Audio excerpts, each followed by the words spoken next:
Dachini dubata isin igako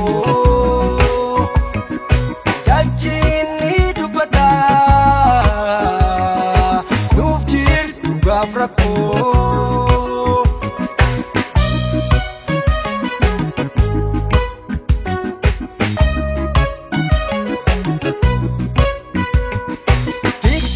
Singesani kapso kenya kalesa kalani kesandanu maljeden zimvarsa ulman kesan guddada muka cita dubata angkeni simfajastan halala ramulata halala ramulata halala ramulata halala ramulata isa gigasatin kapso bikilche ansina oromo ifse mulise bilisuma oromo lubu isa kenne kenna dadan kamne sabasab kumache kenna dadan kamne sabasab kumache karanafnu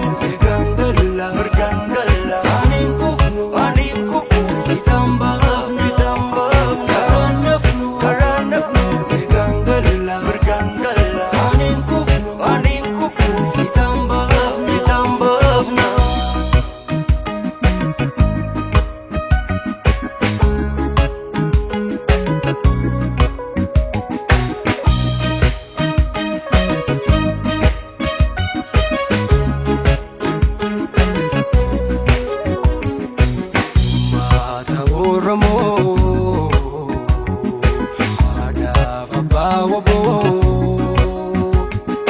Dachini dubata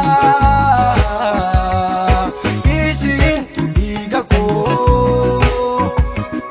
Dachini dubata nufjir gafrako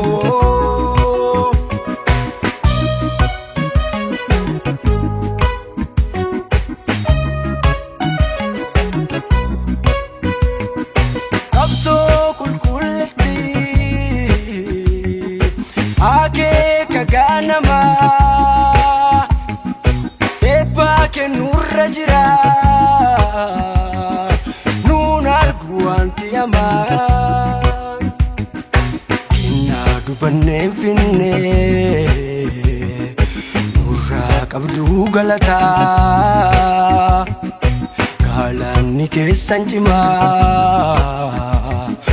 kuno nurra mulata kuno nurra mulata kuno nurra mulata kuno nurra mulata ta urgobnu akababo bra wadita minyobnu akadamaftada umanu fakenu tobumaf jalala gamta dafal mande bilisumu fala umanu fakenu tobumaf jalala gamta dafal mande